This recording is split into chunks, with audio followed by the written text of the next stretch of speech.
The morning started like any other for Admiral John Carter.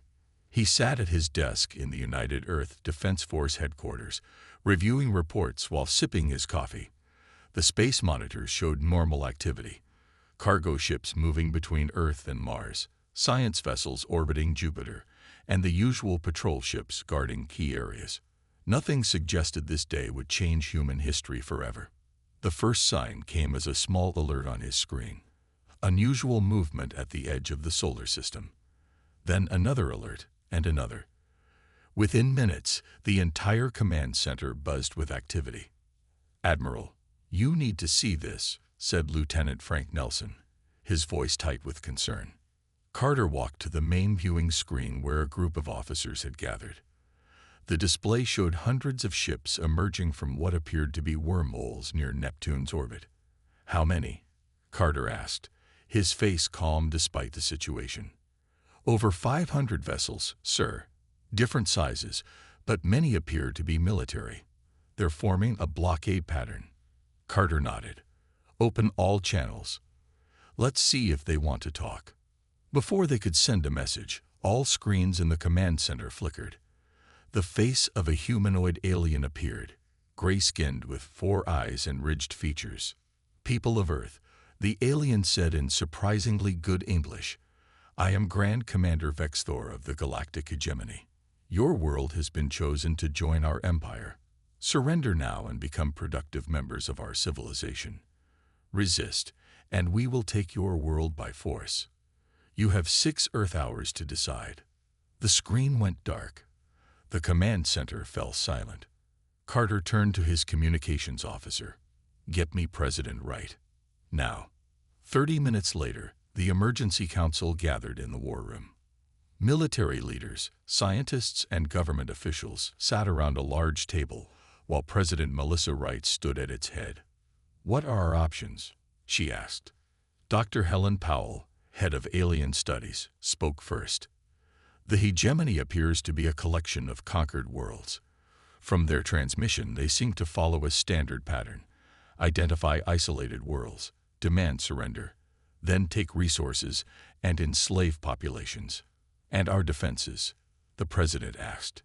Admiral Carter touched a control panel, bringing up detailed scans of the alien fleet.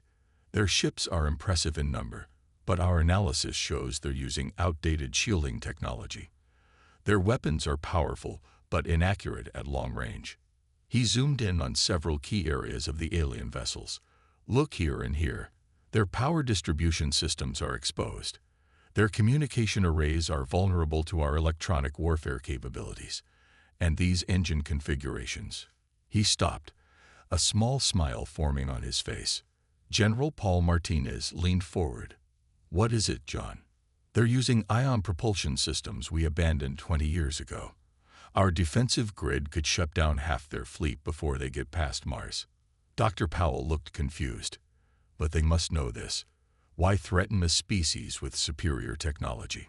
"Because they don't know," Carter replied. "Our stealth protocols have hidden our true capabilities for decades." Suddenly, Captain Lisa Rodriguez started laughing. Others looked at her in surprise. "Sorry," she said, "but they really have no idea what they're walking into, do they?" The tension broke. Several officers chuckled. Even President Wright smiled. "It seems they don't," Carter agreed. "They see our commercial ships, our public space stations. They don't see our defense grid or the Jupiter shipyards." President Wright straightened her jacket. "So what do you suggest, Admiral?"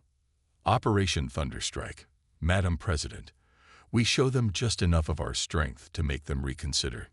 No need to reveal everything." Wright nodded. "Make it happen. But remember, minimal casualties if possible. We're defending Earth, not becoming conquerors ourselves." Carter stood and saluted. "Yes, Madam President. The hegemony wants an answer in 6 hours. I think it's time we gave them one they won't forget." Commander Patricia Daniels stood on the bridge of the defense vessel Sentinel. Through the main viewport, she could see Earth growing smaller behind them as they headed toward the edge of the solar system. 5 other ships flew in formation with hers. To any observer, it looked like a small, modest fleet. Exactly what Admiral Carter wanted the hegemony to see. "Status report," Daniels called out, her voice calm despite the tension. Lieutenant George Wilson responded from his station. "All ships in position, Commander. The alien fleet remains near Neptune. No movement yet." Daniels nodded. "And our special package?" "Defense Platform Echo is in position, cloaked and ready." The crew worked quietly. They all knew what was at stake. Earth had prepared for decades for first contact, building defenses while keeping them hidden from any watching eyes.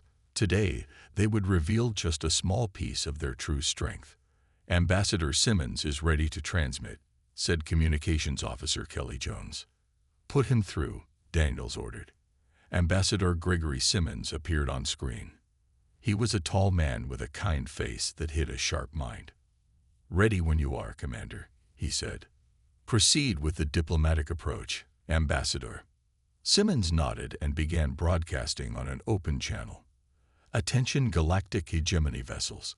This is Ambassador Gregory Simmons representing the United Earth Government. We wish to establish peaceful communication. We respect your civilization, but choose to remain independent. We propose a meeting to discuss trade and mutual cooperation instead of conflict." For several minutes there was no response. Then the main screen flickered, and the four-eyed face of Lord Vexthor appeared. "Your primitive species has courage. I will grant you that," the alien commander said. "But the hegemony does not negotiate with potential colonies. Your resources and labor belong to us now. This small defensive fleet you've sent shows how weak you truly are." Daniels stepped forward. "With respect, we would prefer peace, but we are prepared to defend ourselves if necessary." Lord Vexthor laughed, a harsh sound that echoed through the bridge. "Defend yourselves. With what? Your pathetic ships are outnumbered 100 to 1. Without warning, 3 hegemony battlecruisers fired bright energy beams that streaked past the human diplomatic vessel, missing by only a few hundred meters. "That was a warning," Vexthor said. "The next shots will not miss. You have 1 hour to surrender before we destroy your fleet and proceed to your homeworld." Ambassador Simmons looked at Daniels, who gave a small nod. "Since you fired upon our diplomatic mission," Simmons said calmly, "we are authorized to provide our own demonstration." With a simple hand signal from Daniels, Officer Jones sent an encrypted command. Far behind the human fleet, hidden in the darkness of space, Defense Platform Echo decloaked.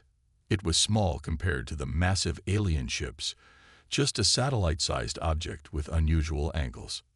"What is that tiny device supposed to?" Vexthor began, but his words cut off as the platform fired. 3 thin blue beams shot out, each striking one of the hegemony battlecruisers that had fired the warning shots. There was no explosion, no dramatic destruction. Instead, all lights on the 3 massive vessels simply went dark. They drifted silently in space, completely disabled. The bridge of the hegemony command ship erupted in chaos. Vexthor shouted orders as his officers frantically reported system failures across the 3 ships. "What did you do?" Vexthor demanded, his 4 eyes wide with shock. "A targeted electromagnetic pulse, customized to your ship's power signatures," Daniels explained. "Your vessels are disabled, not destroyed. Your crews are unharmed. This is our warning shot." The alien fleet suddenly stopped its advance. For the first time, uncertainty showed on Vexthor's face, but the moment passed quickly. His expression hardened into rage. "You dare," he snarled. "You think one clever trick will save you. This changes nothing. All ships, advance. Full invasion force. Proceed to Earth immediately." The transmission cut off as hundreds of hegemony ships began moving toward the inner solar system. Daniels watched calmly. "Right on schedule," she said. "Alert Admiral Carter." The hegemony took the bait. Operation Thunderstrike, Phase 2, begins now. Lieutenant Amanda Lewis guided her stealth corvette Nightshade between the massive alien ships. Her vessel was nearly invisible, its hull covered with light-absorbing materials and advanced cloaking technology. The hegemony fleet moved forward like a swarm of angry insects, their engines glowing bright against the darkness of space. Recording all ship classes and weapon signatures, she reported through her secure channel, counting 347 combat vessels and approximately 150 support ships. Back at Lunar Base Alpha, Chief Engineer Peter Blackwell received her transmission. He stood in the middle of the main control room, surrounded by screens showing the approaching alien armada. "Good work, Lieutenant," he replied. "Stay safe and keep your distance. We need those scans." Blackwell turned to his team of engineers. "Shield network status." A young engineer named Jack Miller looked up from his console. "Planetary shield generators at 92% and rising. We'll be at full power in 17 minutes. Make it faster," Blackwell ordered. "They'll reach Mars orbit sooner than expected." Across the room, another engineer called out, "Sir, Admiral Carter is requesting an update." Blackwell nodded and connected to Earth Defense Headquarters. The Admiral's face appeared on the main screen. "How are we looking, Peter?" Carter asked. "Shield network will be ready, sir, but these aliens are moving fast. They seem very eager to reach Earth." Carter smiled slightly. "Of course they are. That's exactly what we want." At that same moment, aboard the Hegemony flagship, Lord Vexthor watched with satisfaction as his fleet advanced toward the blue planet. The 3 disabled battle cruisers had been left behind, their crews evacuated to other ships. "The humans think they've shown strength," he said to his second-in-command. "One clever weapon that caught us by surprise. But they revealed their hand too early." The second-in-command, a tall alien named Kreth, bowed slightly. "Their defense fleet has pulled back to Mars orbit. They appear to be taking defensive positions. Typical of a species facing superior numbers," Vexthor said. "They huddle together, hoping for safety, break through their line, and push forward to Earth. I want boots on their soil by the end of their day cycle." "As you command," Kreth replied. "But something troubles me. The humans seem too calm. Our scouts report no panic on their world, no emergency broadcasts. Their leaders have made no public announcements about our approach." Vexthor waved a dismissive hand. "Perhaps they hide the truth from their population to prevent chaos. Or maybe they have accepted their fate and wish to spare their people the fear of knowing. Either way, it makes no difference." Back on the Nightshade, Lieutenant Lewis maneuvered her ship behind a large Hegemony cruiser. Her sensors recorded everything: power outputs, weapon ports, shield frequencies, communication patterns. "This is odd," she muttered to herself. Her scanners showed unusual gaps in the aliens' formation, almost as if they were being herded into specific positions without realizing it. She opened her communication channel again. "Lunar Base, I'm seeing something strange. The alien fleet is following predictable paths, avoiding certain sectors. They don't seem to realize they're being channeled." Blackwell checked his own screens and grinned. "That's the graviton disruptors at work. Admiral Carter activated them an hour ago. The aliens think they're choosing their own course, but we're subtly guiding them exactly where we want them." In Earth's orbit, military satellites silently adjusted their positions. Defense platforms powered up while remaining in stealth mode. Ground-based weapon systems locked onto predetermined coordinates in space. General Susan Clark stood in the Planetary Defense Center, watching the approaching fleet with remarkable calmness. An aide approached her, looking concerned. "General, shouldn't we be evacuating civilians from major cities? The alien fleet will be in striking range within hours." Clark shook her head. "No need. Those ships will never get close enough to threaten a single human life." "You seem very confident, Mom." The general smiled. "The Hegemony thinks they're launching an invasion. They don't realize they're actually entering a trap that's been decades in the making." As the alien fleet pushed past Mars, they remained completely unaware that every movement was being observed, analyzed, and allowed to proceed according to humanity's carefully constructed plan. The hegemony fleet reached Mars orbit with their weapons charged and shields at full power. Lord Vexthor stood proudly on his command deck, watching the red planet grow larger on the main screen. "Scan for human defenses," he ordered. "Nothing significant detected," reported a sensor officer. "Just a few small outposts and the defense vessels we saw earlier." Vexthor smiled with all four of his eyes narrowing in satisfaction. As expected, they placed too much hope in their single weapon. "Prepare the first wave for..." "My lord," the sensor officer suddenly called out, his voice rising in alarm. New contacts appearing all around us. Space itself seemed to ripple as hundreds of human defense platforms suddenly appeared, their stealth fields dropping in perfect synchronization. They had been there all along, invisible to the alien sensors. Captain Samantha Reeves sat calmly in the command chair of Platform Alpha, the largest of the orbital defenses. With a steady voice, she gave the order that hundreds of human operators had been waiting for. "All platforms, execute containment protocol. Phase 1 weapons only." Across the vast orbital grid, weapon systems locked onto specific targets.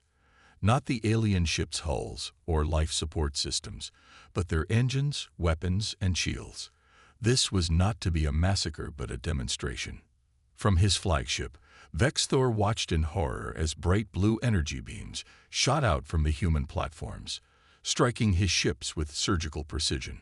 Alarms blared across the hegemony fleet as vessel after vessel lost propulsion or weapons or both. "Impossible," he shouted. "There are hundreds of them. Where did they come from?" His tactical officer frantically worked the controls. "They were cloaked, my lord. Our sensors couldn't detect them. They're using technology we've never seen before." In the chaos of the surprise attack, Lieutenant Kevin Nash led his fighter squadron through the disoriented alien fleet. Each of his 12 fighters was small but deadly, armed with targeted EMP weapons designed specifically to disrupt the hegemony's command systems. "Squadron, form up on me," Nash ordered through his helmet comm. "Target their communication arrays. Remember the drill. Disable, don't destroy." The human fighters moved with incredible speed and precision, darting between the massive alien ships. Their small size made them difficult targets for the hegemony's heavy weapons, which were designed to battle large vessels, not nimble fighters. Back on Platform Alpha, Captain Reeves monitored the battle. "Status report," she called out. 57% of enemy vessels disabled," replied her tactical officer. "No casualties reported on either side. Our fighters are successfully targeting their command and control systems." Reeves nodded with satisfaction. "Perfect. Now for Phase 2. Aboard the hegemony flagship, panic was spreading. Lord Vexthor watched helplessly as his carefully planned invasion fell apart around him. His ships were being systematically disabled. And worse, his fleet's communication network was failing. "My lord," Kreth reported, "we've lost contact with the entire western flank. Our command signals aren't getting through." "How is this possible?" Vexthor demanded. "They're supposed to be a primitive species. We've conquered dozens of worlds more advanced than this." A junior officer approached nervously. "Sir, we've analyzed their attack pattern. They could have destroyed us entirely. They're deliberately targeting non-essential systems and avoiding life support." For the first time, real fear showed in Vexthor's eyes. "They're toying with us," he whispered. On the bridge of his fighter, Lieutenant Nash received new orders from command. "All fighters, pull back to safety perimeter. Phase 2 is about to begin." The human fighters broke off their attack and quickly retreated to predetermined positions. The disabled alien ships drifted in space, their crews confused and fearful but unharmed. Nash looked out his viewport at the scattered hegemony fleet. They really had no idea what they were getting into, he said to himself. His squadron mate's voice came through his comm. "Do you think they'll surrender now?" Nash watched as a massive shadow began to emerge from behind Jupiter, far larger than any ship the aliens had seen yet. "If they're smart, They will, he replied, because the real show is just about to start. The massive shape of Earth's hidden super-dreadnought Defiance moved slowly out from Jupiter's magnetic field where it had been concealed. At nearly 5 miles long, it dwarfed even the largest hegemony vessels. Its black hull absorbed light rather than reflected it, making it appear like a moving piece of space itself. On the command bridge, Captain Olivia Martinez stood with her hands clasped behind her back, watching the tactical display. "All systems operational, Captain," reported her first officer. "Weapons charged and ready." Martinez nodded. "Open a channel to General Harrington." General William Harrington's face appeared on the main screen. He was in the Earth Defense Command Center, surrounded by officers monitoring the battle. "Defiance is in position, General," Martinez reported, "awaiting your orders." Harrington's expression was serious but calm. "You are authorized to proceed with Phase 3, Captain. Remember, this is a demonstration of force, not a slaughter. Clear targets only." "Understood, sir." Martinez turned to her crew. "Engage main drive. Set course for the center of their fleet. Charge the pulse cannons but hold fire until my command." The enormous ship accelerated with surprising speed for its size. Its movement was detected almost immediately by the remaining functional hegemony vessels. On the hegemony flagship, Lord Vexthor stared in disbelief at the readings. "What is that?" he demanded. His science officer's voice trembled. "It appears to be a warship, my lord. But the size, it's impossible. Our largest capital ships are only 1/5 that size." Vexthor watched as the human dreadnought approached. "Can we retreat? Activate the jump drives." "Trying, my lord, but something is blocking us. We can't create a stable jump point." In a research facility on Earth's moon, Dr. Alan Foster monitored the quantum disruption field generators. The technology was Earth's most closely guarded secret, a system that prevented faster-than-light travel within the solar system. The aliens were now trapped in normal space, unable to escape. Foster spoke into his communicator. "Field is stable, General. They won't be running home to report what they found here." Back on the Defiance, Captain Martinez gave the order. "Target their remaining weapon systems and engines. Fire when ready." The dreadnought's pulse cannons activated, sending precisely calculated energy bursts toward the alien fleet. Each shot disabled another ship's critical systems without breaching hulls or harming the crews inside. From his fighter, Lieutenant Nash watched the Defiance's attack with admiration. "Would you look at that?" he said to his squadron. "Surgical precision from a ship that big." His wingman replied, "Almost feels sorry for them. Almost." Within 20 minutes, the entire hegemony fleet hung motionless in space. No ship had been destroyed, but none could fight or flee either. They were completely at humanity's mercy. On the hegemony flagship, Lord Vexthor sank into his command chair. The bridge was dark, running on emergency power only. His mighty invasion force, which had conquered dozens of worlds, had been neutralized without a single casualty. "How did we not know?" he asked quietly. "How could our intelligence fail so completely?" Kreth, his second in command, shook his head. "They hid their true capabilities, my lord. For decades, they showed only their civilian technology to the galaxy. This was deliberate." An alert sounded at the communication station. "My lord, we're receiving a transmission from the human vessel." The main screen flickered to life, showing Admiral John Carter's face. The human looked neither angry nor triumphant, just serious and determined. "Lord Vexthor," Carter said calmly, "your fleet has been disabled. Your crews are unharmed, but you cannot fight or escape. I am prepared to discuss terms for your surrender." Vexthor stared at the human admiral. "You could have destroyed us completely." Carter nodded. "Yes, but that's not who we are. We defend, we don't conquer."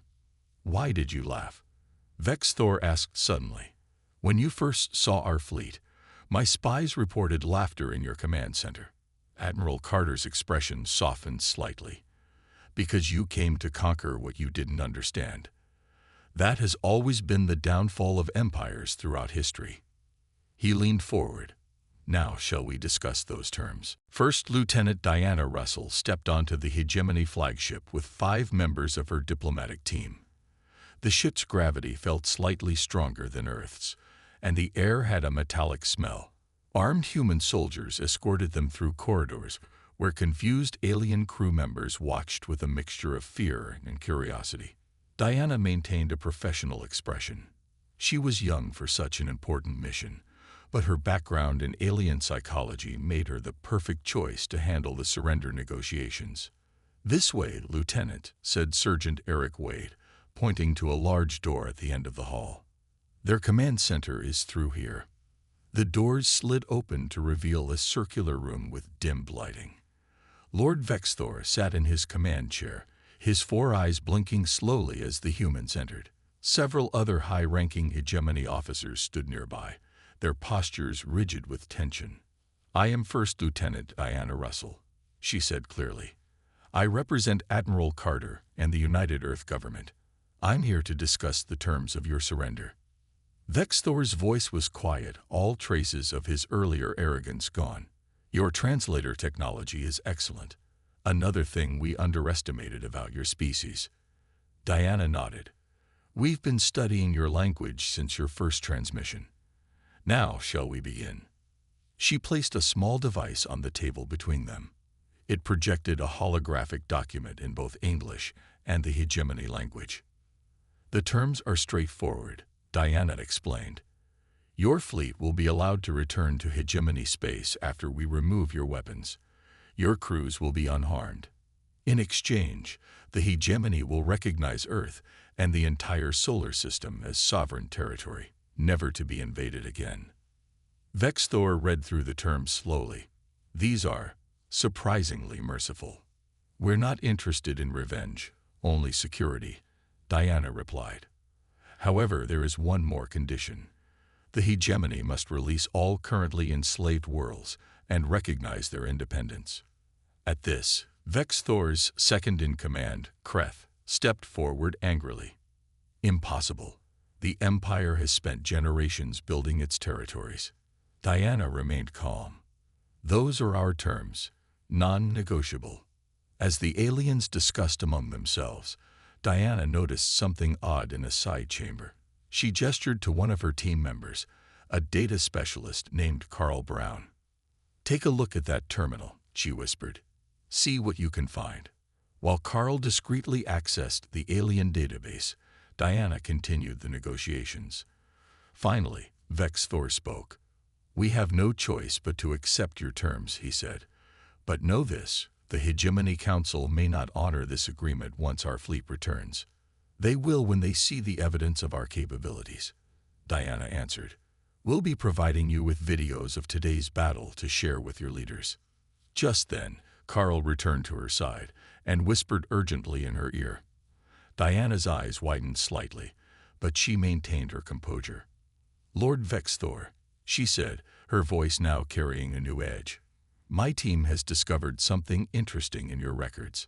You've been monitoring Earth for over 300 years. The alien leader's skin paled slightly. "Standard procedure for potential expansion targets." "No," Diana said firmly. "According to your own records, the Hegemony has been specifically watching humanity with growing concern. You feared our rate of technological advancement. Your own scientists predicted we would surpass your civilization within 50 years. She leaned forward. "This wasn't a random conquest attempt. You specifically targeted Earth because you feared what we would become." The room fell silent. Finally, Vexthor spoke softly. "Yes, your species advances too quickly. In a single century, you went from primitive flight to space exploration. It took our people 1,000 years to achieve the same progress. The Council saw you as a future threat that needed to be contained." Diana looked at the alien leader with new understanding. And now their fears have been realized. She activated her communication device. "Admiral Carter, we've secured their agreement to our terms. But there's more you should know. Earth wasn't randomly selected. We were targeted specifically because they feared our potential. Carter's voice came through clearly. I suspected as much. Finish the negotiations, Lieutenant. It's time we showed the galaxy that humanity has arrived. As Diana finalized the surrender documents, she couldn't help but think about the irony. The hegemony's attempt to prevent humanity's rise to power had instead accelerated it dramatically. 6 months had passed since the failed hegemony invasion. The gleaming exploration vessel Horizon slipped smoothly through space, its engines humming quietly. On the command deck, Captain Ryan Bennett watched the approaching planet on the main screen. It was a beautiful world with swirling blue oceans and green continents. Entering orbit around Vega Prime, announced the pilot. Bennett nodded. Send the greeting message we prepared. Let them know we come in peace. This was the 5th formerly enslaved world the Horizon had visited. After the hegemony's defeat, many planets that had suffered under alien rule for generations now found themselves free. Some were suspicious of newcomers, while others welcomed potential allies. Captain, we're receiving a response, said Communications Officer Laura Green. They're inviting us to send down a delegation. Bennett smiled. Prepare the shuttle. I'll lead the team myself. Back on Earth, in a sprawling research facility outside New Denver, Director Nicole Harris walked through rows of alien technology salvaged from the hegemony ships. Teams of scientists worked at various stations, studying and adapting the foreign devices. An excited young researcher approached her. Director Harris, we've finally cracked their FTL communication system. This will let us talk instantly across light years. Harris nodded with approval. Excellent work, Dr. Perry. Add it to the integration list. She made a note on her tablet. In just 6 months, humanity had advanced decades beyond where they would have been. The hegemony's attack, meant to subjugate Earth, had instead accelerated human progress dramatically. In the White House, Admiral John Carter sat across from President Melissa Wright in the Oval Office. Large windows showed a bright spring day outside. The reports from Captain Bennett are promising, Carter said. 3 more worlds want to form trade agreements, and 2 are asking for defensive alliances. President Wright reviewed the documents. And the hegemony. Quiet for now. Our intelligence suggests they're in chaos. Many of their member worlds are demanding independence after seeing how we defeated their fleet. The president set down the papers and looked out the window. We never wanted to become a galactic power so quickly, John. We were planning a slow, careful entry into the wider community. Carter nodded. Sometimes history doesn't wait for our plans. The question is, what kind of power will we be? Not conquerors, Wright said firmly. Never that. Protectors, maybe. Allies to those who want freedom. Speaking of allies, Carter said, the Galactic Council has invited Earth to send a representative. That's unprecedented for a newly contacted world. Wright smiled. They're afraid of us, aren't they? Some are, Carter admitted, but others are intrigued. Our technology, our ethics in battle, we've made quite an impression. On the distant world of Vega Prime, Captain Bennett stood before the planet's ruling council. The aliens looked similar to Earth lizards, but stood upright with slender arms and intelligent eyes. For generations, we lived under hegemony rule, said their leader. We watched your battle recordings with great interest. Your people showed both strength and mercy, a rare combination in this galaxy. Bennett bowed slightly. Earth wishes to extend friendship, not domination. We believe all species should chart their own course. The alien leader's scales shifted color in what Bennett's translator indicated was approval. Then perhaps humans are exactly what this galaxy has needed. That evening, looking up at an unfamiliar sky full of stars, Bennett thought about how quickly everything had changed. 6 months ago, humanity had been alone, hidden in their solar system. Now they stood on distant worlds, making friends and allies. His communication device chimed with a message from Earth. Admiral Carter's voice came through clearly. The first galactic summit begins next month. The President wants you to bring the Horizon back to represent Earth. It seems the galaxy is eager to meet the species that laughed at an empire, and then changed everything. Then it smiled as he gazed up at the stars. The universe had just become much bigger, and humanity's journey was only beginning.